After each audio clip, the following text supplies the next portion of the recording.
Welcome back. Welcome back. I ask you what happens when we equate to the lessons of life and what it means for today. So, the two particulars are, we remember that all of life is made up of two contrasting components: a quantifiable measure of external, shallow accomplishment, and a qualitative and inward spirit of depth, purpose, meaning, and vibrancy. So, as we've talked before, while it is possible to maintain an Avodas Hashem that consists of pure action alone, Rabbi Nachman teaches us that Hashem delights in the desire of the heart more than anything else. He relishes the spirit of faith, passion, excitement, and youthful wonder that so animates the halachic experience. Today we're going to delve into what happens when we don't have that. What does life look like in the absence of the princess? Well, as we discussed in the previous chapter, the primary focus of our tale is the loss of the princess in our lives and the desperate search to rediscover her animating energy. Having delved a bit deeper into the daughter's identity and the magnificent spirit she represents, we are in the position to better understand what life looks like in her unfortunate absence. By now, it should be clear that the loss of the princess is not synonymous with spiritual, emotional, or physical shutdown and the inability to function in a given area of life. It is far more subtle. Because the six sons exist, even in her absence, the loss of the princess in our lives will not necessarily affect our ability to function, accomplish, and even thrive. Okay, some examples. For instance, a marriage in which the princess has been lost will not automatically end in divorce, right? These are the things. A job where what's going on, that's life. So, regarding the marriage, everything may appear to be just fine, for instance. What else do we know? We know these things. Both husband and wife may affirm they feel no enmity towards each other.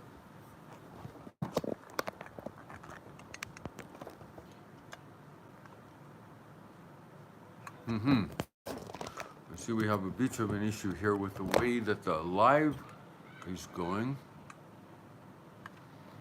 Hoping that it will stay there for a bit. Okay, try not to move anything. Okay, no enmity, no anger. There's never been any abuse, chas v'shalom, physical or otherwise. So what if everything looks okay, right? Everything seems to be in order. The six sons of their marriage enable them to present themselves to the world as if they are as happy together now as they were on their wedding day. But how do we know, really? Okay, we have a problem here again. How do we know, again, if there's something really happening here that's not right? I'm not sure how to fix this one little element here where it's sliding out of control, but that's what we say, right? How do we know something is rotten in Denmark, as they say? So deep down in the recesses of their hearts, and of course we've all felt these in our lives and in other places as well, not just in relationships, but we know that something is terribly wrong. Although we may be unable to point to an exact time and place when things changed. Nope, this one's, I'm gonna try to maybe take part of the frame apart. Not really sure what we're gonna do here. We are having a bit of a problem of just staying where it's supposed to stay.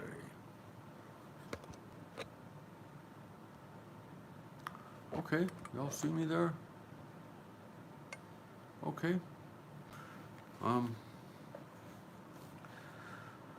We don't know the exact point, but we know that something's changed. We feel it in our lives. We feel it in the relationship, in the job, especially in the relationship, unfortunately, or just in life in general. We reach a point where we wake up, right? We know something's not right. We can even cite a concrete example sometimes or not of what happened or what's wrong. Someone might ask, what's wrong? I don't know. But there's a general feeling that the mighty flame flickering between eyes locked and hearts beating to the tune of the greatest passion. Remember when we met? Passion, adoration, respect has been blown out. And what is it? What do they feel like? Leaving them in the chilly darkness of a shared loneliness. And how many relationships do we know of? How many times have I been in this place where years can go by? We know this feeling, the chilly darkness of a shared loneliness. Somewhere along the way, the common everydayness of their relationship has crushed the closeness and love they once felt for each other. He still says, I love you, and celebrates birthdays and anniversaries, but it's been years since he knew what it felt like to yearn for her, even as she stood right next to him. She may appreciate the advantages in sharing her life with someone else, but no longer feels as it would be simply impossible to live life any other way. Although their marriage may be fully functional, they have stopped being engaged. Similarly, with 6 healthy and productive sons keeping the ship afloat, the loss of the princess in one's Avodas Hashem doesn't automatically translate into an abandonment of a Torah lifestyle. So, okay, what does the root of this joylessness look like? It simply means that the normalcy and everydayness of one's Halacha observance and Avodas Hashem has caused the excitement, wonder, passion, and yearning of encountering the Rabbono Shel Olam, the Master of the world, to disappear.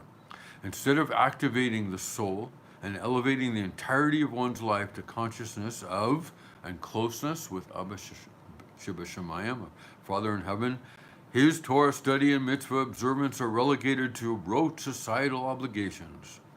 Instead of maintaining a feeling that one is forever engaged with the Master of the world, he simply trudges along the well-trodden roads of religious life, failing to recognize the glory, wonder, and nobility in Yiddishkeit. It says here, most of us can relate to she as well.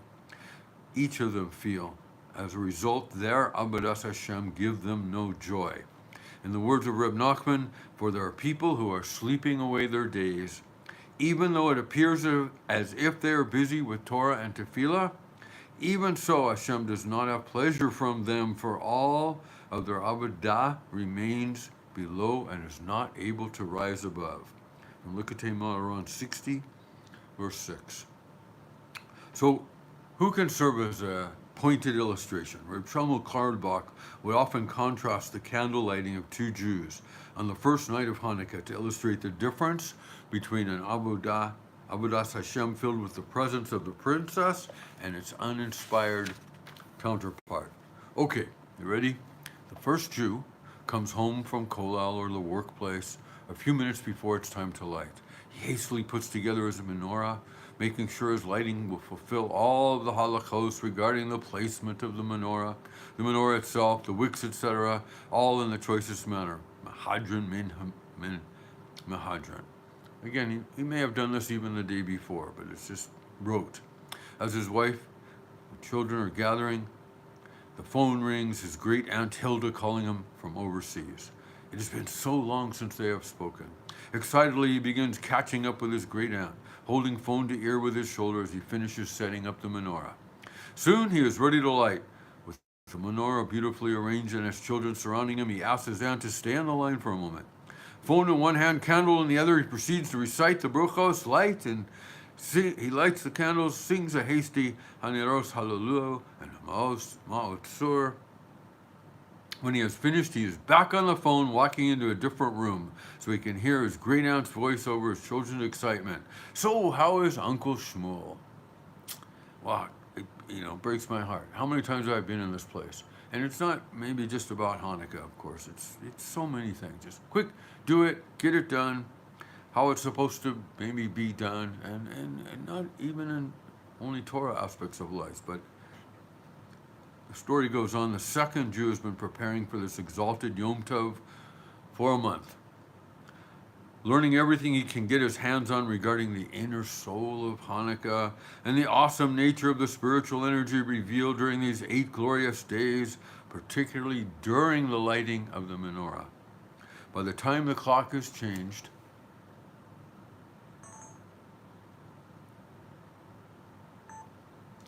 by the time the clock is changed and Hanukkah peeks over the horizon, this Jew is bursting with the most unbearable excitement for the Yom Tov.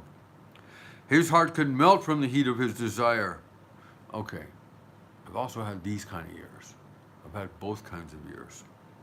What an honor, what a privilege to be able to kindle these holy lights and reveal Hashem's presence to the depths. As the week before Hanukkah approaches, he can no longer contain his yearning. Although the Chag is still a few days away, he lovingly sets up his menorah, taking care to ensure that his lighting will fulfill all of the halachos, which he understands to be overflowing with spiritual meaning and personal relevance. Again, we may not understand all the depths. Of course we don't. None of us do. But we all have a sense that there's something deeper going on here. Finally, it is Erev Hanukkah. This Jew makes a special effort to go to the mikveh, to prepare for this glorious avodah. The deep thirst for a relationship with Hashem engulfs his soul in flames of excitement. A half hour before the lighting begins, he sits and says all of the tefillos penned by the tzaddikim in preparation for the lighting. Each L'Shem Yichud activates another facet of his soul, and they rise above to bask in the light of his holy desire.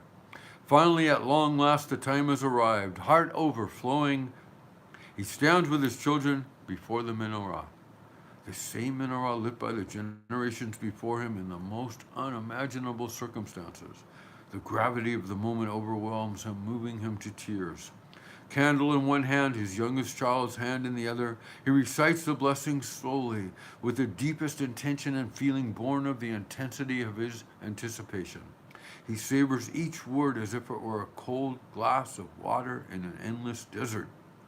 After lighting, he spends an hour by the holy candles, singing sweet songs, reciting various tefillos, and simply looking at the candles, allowing their illumination to enter his soul and shine Hashem's light into his essence. And isn't that permeating the rest of the room? His wife is similarly feeling this great connection.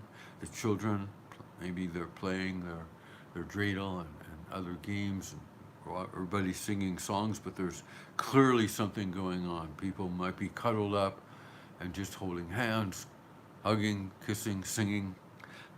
So how are they identical? We know how they're not the same, but how are they identical? On the level of the 6 sons, quantity and Halacha observance alone, both Jews accomplished the same exact thing. Both lightings fulfilled the identical halachic requirements. The avodah of the first Jew impacts all creation just the same. And I want to add here that there's a note from Tanya, chapter 39, where the Bala Tanya presents somewhat of a less favorable view of inattentive avodah, like when we don't have the covenant, we're thinking of what we're doing. Yet even from the perspective of the Neshesh HaChachim's stress on the importance of pure action in Avodas Hashem, despite being devoid of feeling. In other words, yes, there is something to just doing it. There are things that need to be done, and we just do them whether we feel like them or not. But it's abundantly clear, for instance, that Rav Chaim of Volotzin, as he wrote in the Nefesh HaChaim, chapter 1, verse 22, never intended to propose that a Jew should settle the Chatchila for mindless service alone. Even the one who might say, yeah, it's just the same that he did that part. But as he makes it quite clear, his primary intention in stressing this unequivocal truth was simply to fortify one's deep respect for even a mindless act of Kedusha, mindless act of holiness, at least it's done, performed without holy intention and desire, so that we never, Chas v'shalom, come to disparage any mitzvah as worthless, regardless of how uninspired it might be. This is especially might be true with tzedakah. We might want to give and we just don't feel like it, but we give, and the end result is the same as the person gets the help. Or on the other hand, we come to break halacha, has v'shalom, if we perceive our breaches being beneficial for our kavanah. We might just say, I would be so much more elevated today if I didn't put on tefillin, or if I just davened, late this afternoon and we davened all the shachris, mincha, Mariv all together. I'm just going to get into one steady 2-hour stream of consciousness. No, that's not how it works here. Throughout our Nefesh HaChaim, there is something. The author discusses the tremendous qualitative difference. This is where he gets into it, between the mindless service and a service bursting with passion, desire, and holy intention, stressing that we should certainly always strive for the latter, or respecting and never negating the value of the former. Okay, it's plainly clear that these two scenarios are not identical. On the level of quality, the difference between them is unimaginable. Instead of piercing his soul, let's say, the first Jew most certainly receives his portion in Gan Eden, it is the Gan Eden in this world he is missing. Interesting, huh? As it says, let it be clearly stated that not only one who experiences complete rapture, hishlavus, or hishlahavut in his avodah, but one who is merely impacted on an emotional level, that's the hisragshus. This feeling is the early stages of his soul's emergence, upon which dwells lofty, elevated light. That's how I got in. That's how I came to be Baal Tshuva. That's how I reach levels of sobriety. Just come in, do what you're told, or what you feel. Feel what you feel. That was it. Feel.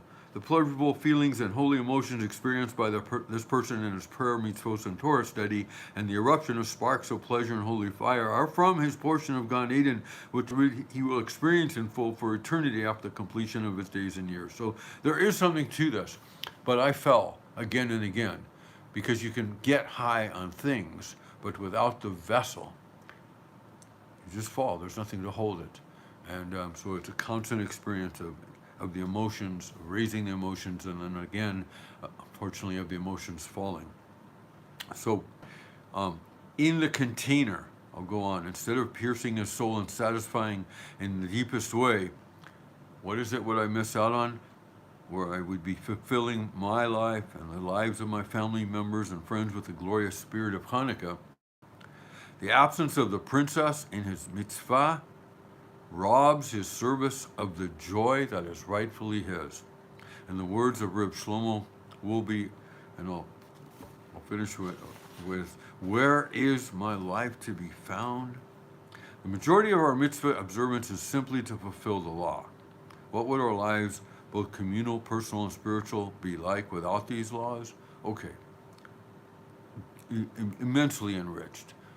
If you follow the steps, if you followed Halacha as best as possible, you know that your life is changed. It's changed for the better. You've created a vessel within which one can grow, within which I continue to grow. It says, Yerushalayim was not destroyed until they fulfilled Torah law, but did not act beyond the benefit of the law.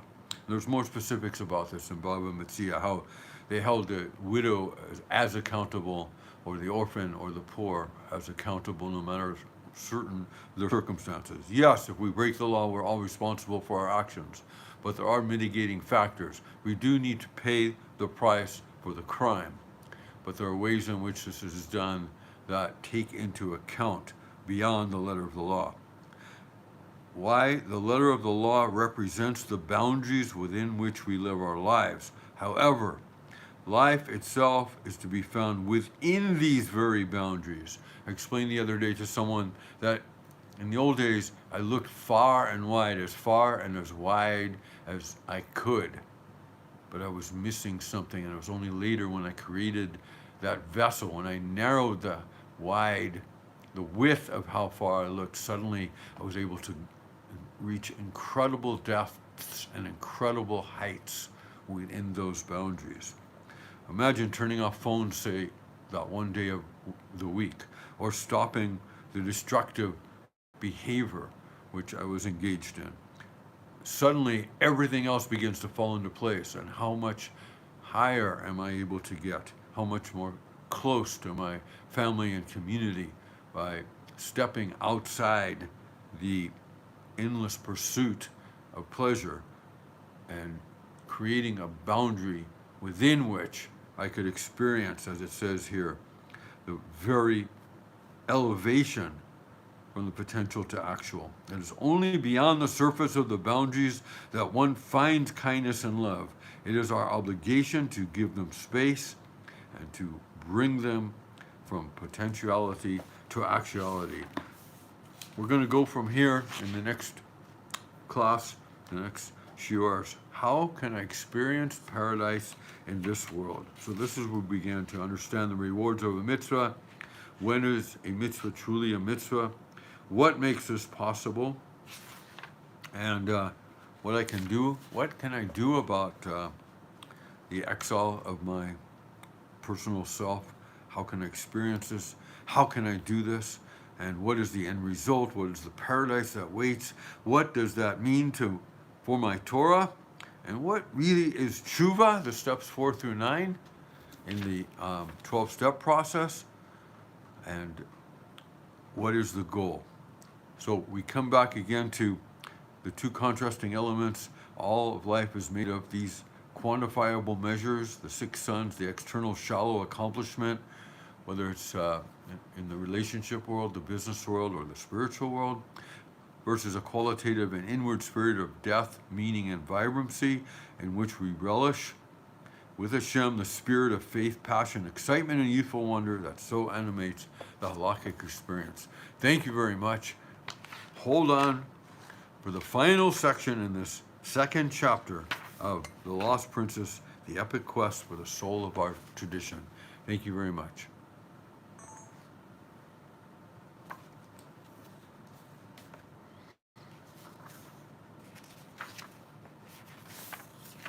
Let me open the door here for our next teacher, Shmuel Crow, who will be speaking to us to the very depths of the understanding of Likutei Maharan, magnus opus of Rebbe Nachman. Thank you.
Ja.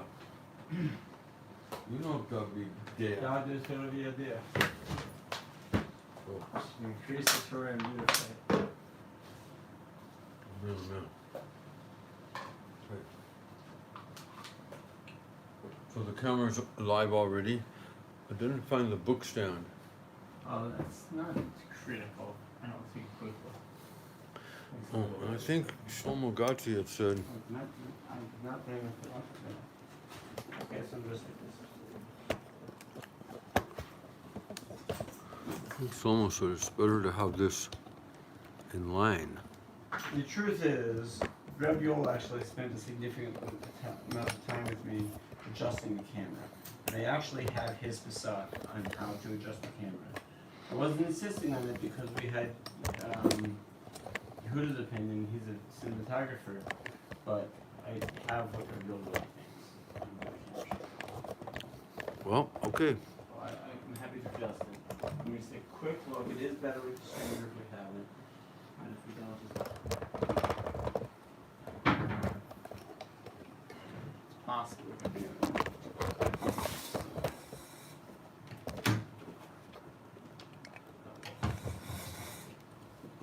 This has a fluff ball in it when I do that. Maybe, so I don't know if it has to be in front. I can adjust it to it. I'll show you what I did. And I can show you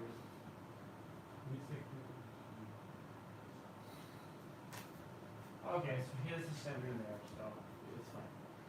It's easy enough to get another. Easy enough to get another I can go downstairs and grab one. Oh, if there's one downstairs, sure. What? If there's one downstairs, Yes, yeah. sure. Cool, good.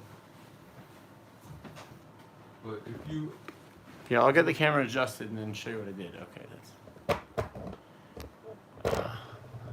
well, I don't want to also take up your class time. Oh, it's okay. Okay. Oh, it's because it's very high.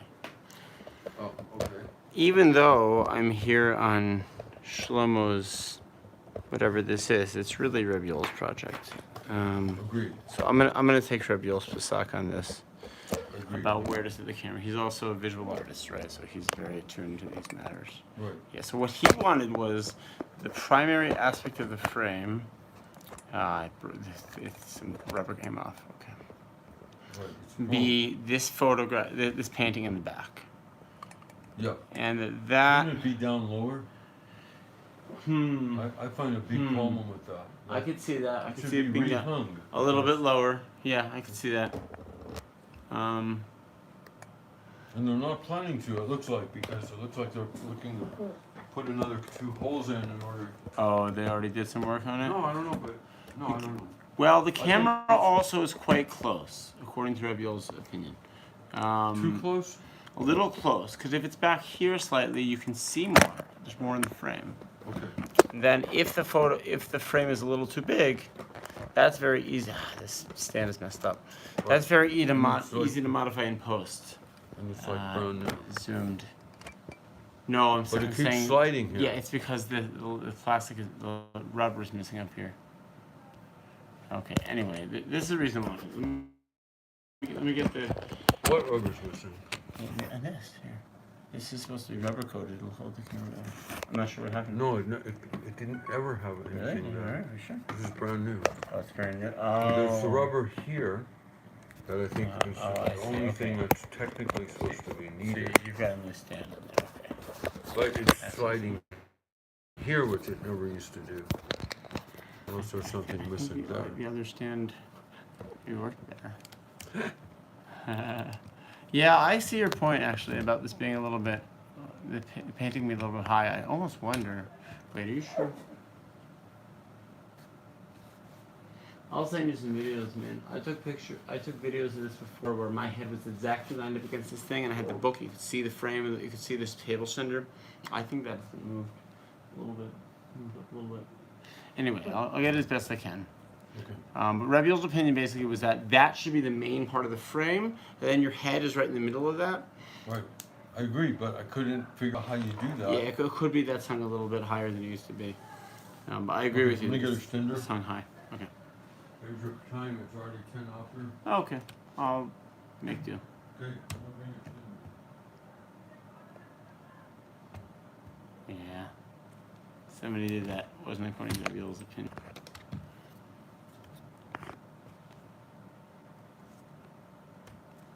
That's pretty good.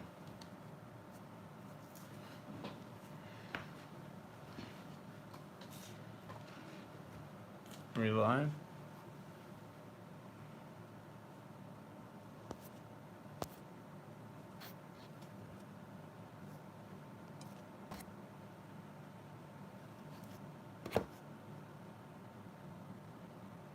Yes, we're live. There's one person online. Yeah. Okay. There's two people online. For the two people online, Shior will be starting shortly. We'll be with you soon. Is that Hashem?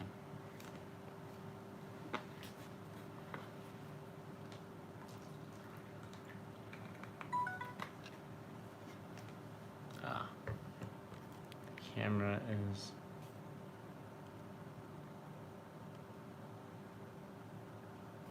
The camera plugged in.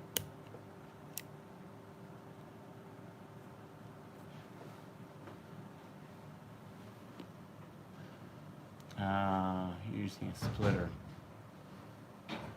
The camera appears to be short on battery. Truth is, I think. Oh, it could be this because that's not plugged in. I charge it fully at home. Right before. This is the on off. Oh, that's not. That's the. I'm hitting the wrong button. Yeah, that's the recording. Okay, fine. It seems like it's moving now. Yeah, nice. So you just need to push the Okay. right button. Yeah, battery's good. Yeah. Fully charged. I took it home.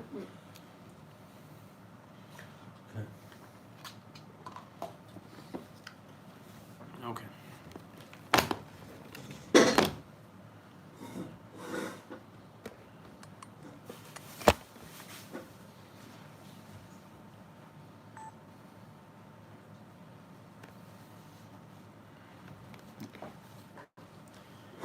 זה Ilo Makrivin L'Sefinta.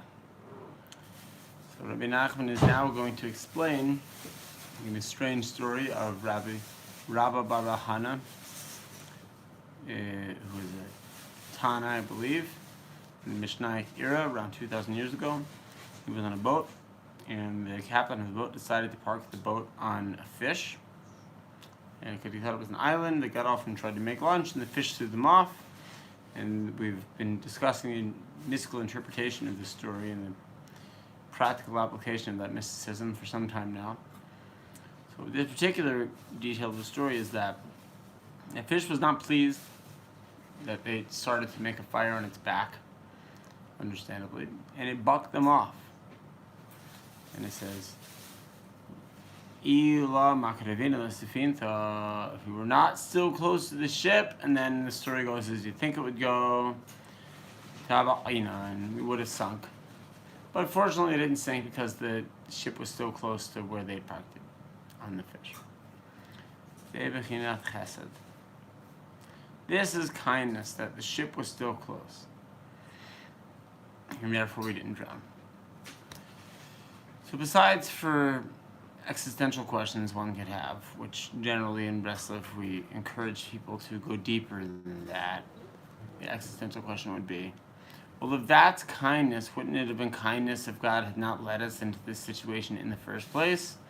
But any living person in the world sees that we're led into sub-perfect situations all the time. And a good number of people realize that when we find our way out of these situations, we discover something better than we would have if we had not been in that situation in the first place, and therefore the kindness of God is obvious. I have a stronger question based on the wording of Likutei Moharan. Rabbi Nachman being someone who could see the divine pattern in action and how it was coming down into the world. There have been a select number of individuals throughout the generations who have had this ability. Rabbi Nachman was one of them, and we're meritorious to read his text, the text that was transcribed based on his teachings, and we can be precise in our reading of this text. In the previous line, which was the previous 3 words, were the focus of last week's class, Shebechasdo yigal itanu. We made this detail that despite all of our prayers and all of our thought patterns that may cause us to divert from prayer, whether in quality or quantity, nevertheless, it is actually Hashem's kindness that will bring us out of exile. The reason why someone would think to divert themselves from prayer in quality and quantity is primarily because of a philosophical idea that it is Hashem's kindness, it is God's kindness that brings us out of a dilatory situation. I'll try to fix this. Yeah, I'm not sure. Even took this off. Fair enough. Out of a dilatory situation. Therefore, the prayer itself does not inherently do anything, and then all sorts of calculations follow from that line of thinking.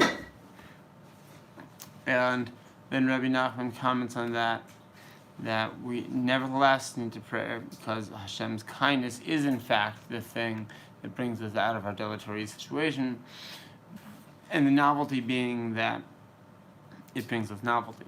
Hashem's kindness is novelty. The reason we're stuck in any situation is because we have the same three pieces of information we've been tossing around and they don't make sense, and that's why we're still drinking or whatever it is, whatever the problem in life we're having is, or the problem in the world, we still don't have world peace, whatever, because we still have the same factors, and there's some piece of information that only God has that would cause world peace or would help us stop drinking, or whatever the issue is. It doesn't matter in particular details in this case. And if we could only get that piece of information, and so we've talked extensively in this teaching series so far about how to obtain that information, see the previous classes, how to pray in such a way that we get these novelties. And then Rabbi Nachman is here coming to tell us that these novelties, that's what the kindness of Hashem is, the kindness of God is, are novelties. That here's the fourth factor. If you knew this factor, the first three factors wouldn't confuse you so much, and you'd be able to get out of the current situation of not world peace or whatever the situation you're worried about is.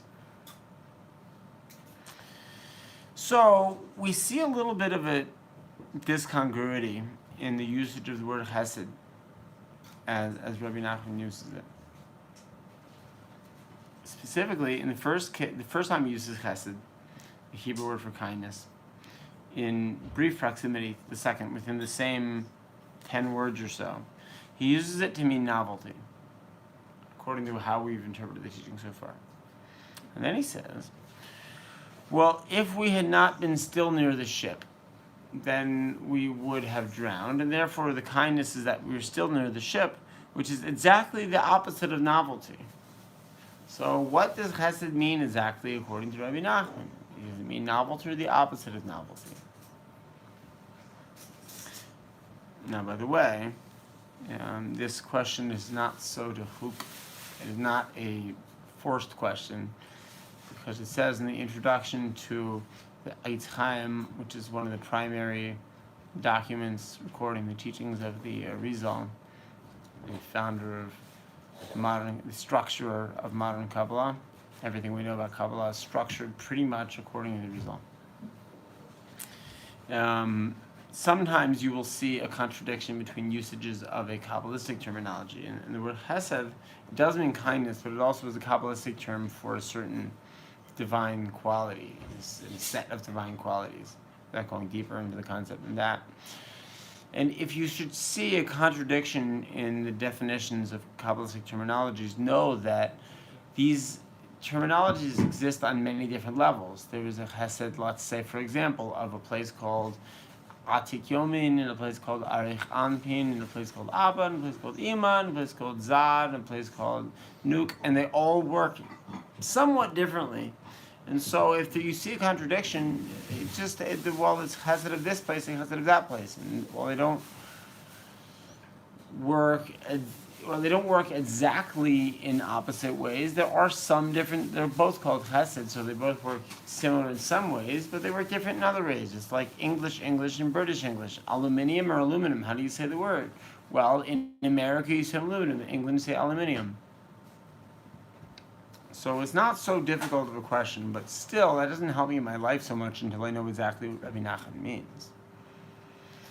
So we're going to look at a text here. I think it's this from the Mabuya Hanachal. This is a collection of insights into Likutei Moharan, which is a recent document from Lamed Teith, and we're in Pei Hey now. So that's about 46 years old. Not an old document.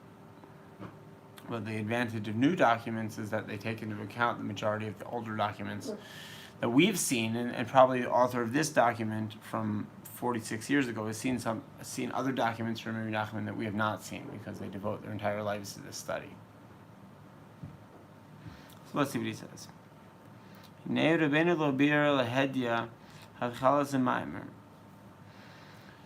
So Rabbi Nachman did not explain clearly in the beginning of Torah Beith and Likutei Moharan the following statement: when it says that they were on a boat one time. Right, so we're saying at the beginning of the strange story of Rav Baba Chana from the Talmud that Rabbi Nachman explaining, he did not explain what the word sefinta meant, the word for boat. And now boat seems to be equated with chesed, which is supposed to be novelty, but it seems if you mean boat by novelty, then you're saying it means something from the past. That's not a novelty at all. So he points out something interesting, that when Rabbi Nachman first, he had a chance earlier to interpret the word for boat, sefinta, and he didn't do so, and he waited until now to interpret it.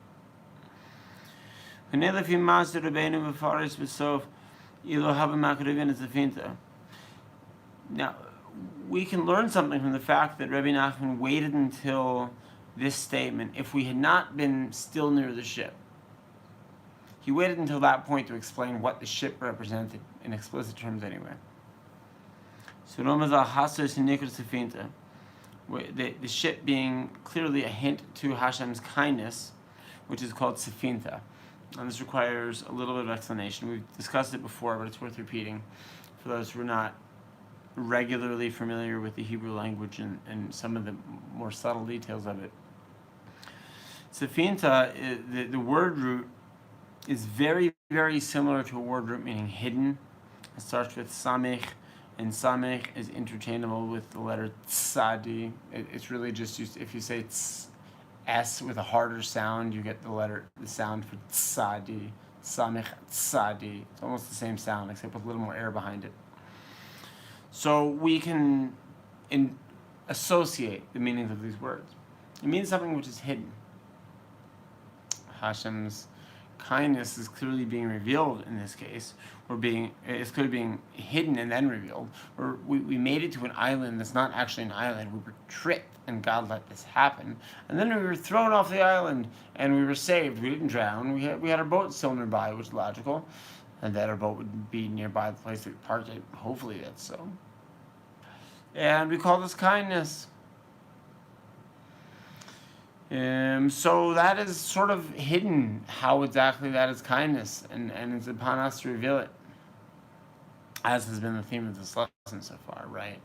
The modality of prayer that Rabbi Nachman advises in the lesson is to learn in an intense way so that we have an intense brain, and then pray in an intense way so that we go deeply into our hearts, and with our intense brain we find new stuff there that the human race has not discovered before. We are emotion mining, finding a new emotion, which will result in new actions, result in new reality. Fine.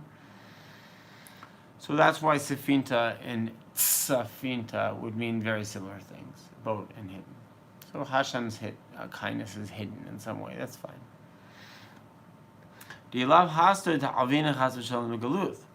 it were not for Hashem's kindness, then we would drown, unfortunately, in Galuth, which is when we're away from the ideal state of what Judaism is supposed to be, where we have a holy temple in Jerusalem, and we make a barbecue there on a fairly regular basis, really all sorts of things.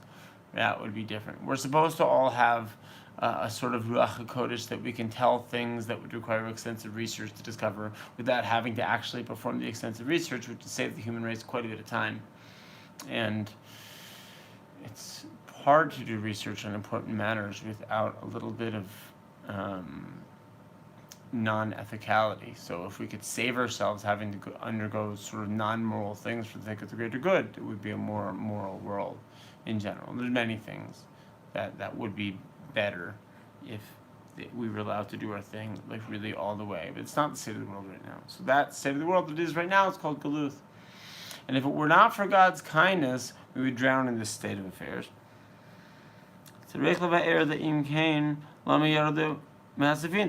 Okay, so the obvious question would be, if so, why did God let us get off the ship in the first place and go onto the fish that was actually the island that was actually a fish? Why did God let us go into this reduced state of supernatural world bettering powers in the first place? Why was that allowed to happen? And the Alpi Bir Moharanat Likud Halachot Hilchot Nachaloth in Ha'atel Zayam in a small Amuvan Rifnim.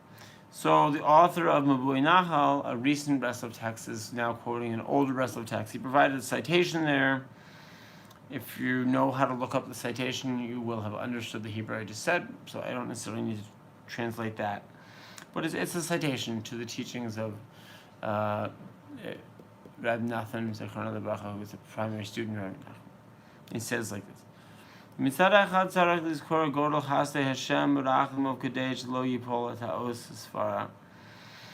one hand, one has to remember the kindness of Hashem, so that they do not think that prayer is worthless. What I just said in English.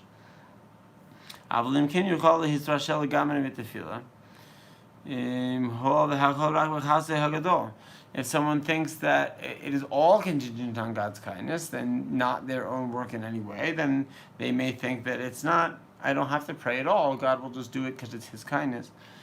Rabbi Nachman even brings a verse, I believe, from Yeshaya that says, I do it for my own sake, that's why God makes miracles for the Jews, because for His own sake. So why should we require any prayers for that? Someone who thinks such a thing, that they don't have to pray as a result of that, is someone who has gone to the right side, the side of Chesed, more than is warranted. Therefore, they need to incorporate the side of judgment, the side of the left side, the side of harshness, which in this case, in our particular story, would actually be getting off the boat, making a call, saying, okay, fellas, this is it. This is Geula. We have to move forward with this Geula plan now. This must be incorporated. We must at some point recognize when the Geula has arrived. Even though everything is according to God's kindness, there is some din, there is some judgment that we must make. So what we have to do is to pray to improve the quality of the judgment calls, to sweeten the judgments. We have to make decisions. There's a mitzvah from the Torah that Jews have to judge. If someone comes up asking us to mitigate their monetary case, we must we cannot just simply say, figure it out yourself. Hold on. There is a thing you could say initially, figure it out, guys. Come on, you can't figure it out. But that is called issuing a ruling at a very superficial level. If they persist and really, come on, Rabbi, we need your help with this. We're really fighting about this. We're not just quite smart enough to figure it out. Please help us. You'd be fulfilling your duty. And they're right. We do have an obligation actually to judge. And if we can't judge a certain case ourselves, we're supposed to refer it to someone. But there is a mitzvah from the Torah to be a judge. But within that, there is an avodah. There is work we have to do with our prayer and learning, that the way that combination works in order to sweeten the judgments that we must make be of better quality and be more beneficial to the final outcome.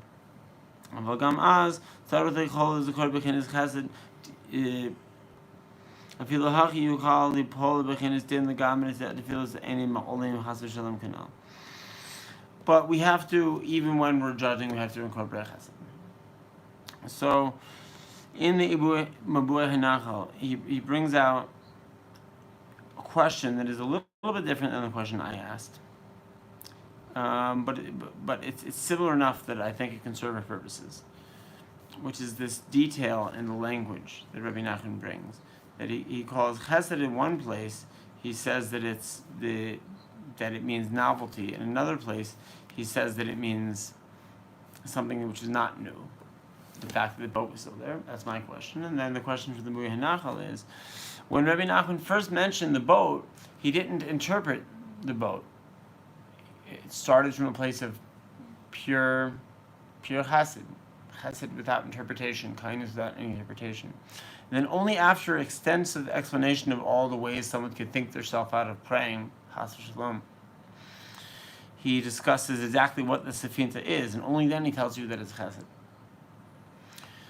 So, we've discussed that the Sefinta, the boat itself, is a novel breakthrough in the conversation in the Talmud, the strange story of Rabbi Baba Chana, wherein we've been talking about this island and this fish and things external to us the whole time, and then finally the Sefinta, the boat, is where we were holding before. And so this only becomes chesed, seemingly, after quite a few explanations have been given about things that would prevent someone from praying, which is the way that we bring down the novelties.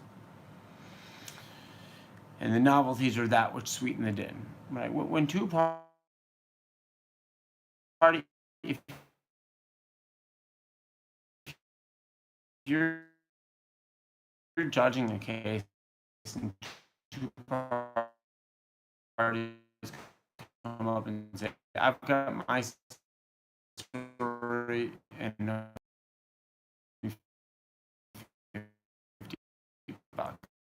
The other guy says, yeah, I've got my story. That guy owes